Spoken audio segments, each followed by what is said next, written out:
সেমাই লবণ চিনি নিয়ে আসো। কেন চিনি নাই? না ঠিক আছে নিয়ে আসতেছি। রোজ রোজ বন্ধুরা আজকে কিন্তু আমার বউ আমাকে চিনি আনতে বলছে, আমি কিন্তু আজকে চিনি আনবো না, চিনির বদলে লবণ আনবো, লবণ দিয়ে ও সেমাই রানবে, সেই সেমাই ওরেই খাওয়াবো আমি। তো দেখতে থাকবি। গুড়ি গুড়ি পায়ে এখন আমি এগিয়ে যাচ্ছি দোকানের পারে, সেখান থেকে চিনির বদলে লবণ আনবো, এই লবণ দিয়ে সে আজকে সেমাই রান্না হবে। এটা দেখবো বন্ধুরা, আপনারাও দেখবেন এবং এটা আমরা মজা নিব অনেক।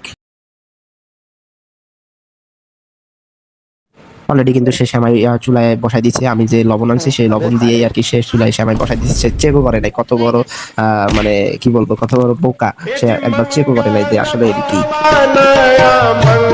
তো বন্ধুরা এই হচ্ছে লবণ দিয়ে পাকানো সেমাই, দেখা যাক আগে ওকে খাওয়াবো তারপর আমি। সেমাই রাঁধছো সব? চিনি দিয়ে এনে দিলাম, সব চিনি দিছো? হ্যাঁ দিছি। তাই? হ্যাঁ এই সেমাই কিন্তু আগে আজকে তুমি খাবা, ঠিক আছে? रुको जरा না আজকে তুমি। सबर करो।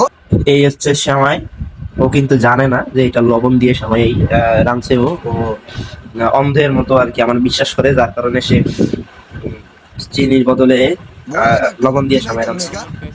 সেমাই তো সেমাই রাঁধছো? সেমাই খাও। আগে তুমি খাও। না আগে তুমি খাও, তুমি খাও, আমি তোমার অনেক ভালোবাসি না, আগে তুমি খাও, দাও খাও, খেয়ে দেখো তো কেমন হচ্ছে। আজকে চিনিটা অনেক দাম দিছে জানো, এটা বলে ইন্ডিয়ান চিনি, অনেক দাম দিছে। কেমন লাগে? কেমন লাগে? আইসো না, আইসো। কেন আইতাছ না বলো? কি করছি আমি? এই সেমাইগুলো আজকে সব তোমারই খাও। কেন ওই সময় খাও? খাইয়ে দেখো কি করছো তুমি? কি করছি আমি? কি করছো? কি করছি? একটু খাইয়ে দেখো না কি করছি কও? লবণে চিনির জায়গায় লবণ এনে দিছি। তাই? আচ্ছা, আমি নাইলে লবণ এনে দিছি, তাহলে তুমি সেগুলো চেক করে দিবা না? না আমি চিনি হ্যাঁ? চেক করবো না কেন? তো বন্ধুরা পরে কি হয়েছে আপনাদেরকে আর নাই বলে আপনারা হয়তো বুঝতে পারছেন পরে আমার সাথে কি হয়েছে। তো ভিডিওটা ভালো লাগবে অবশ্যই লাইক কমেন্ট সাবস্ক্রাইব করে আমার সাথে থাকবেন।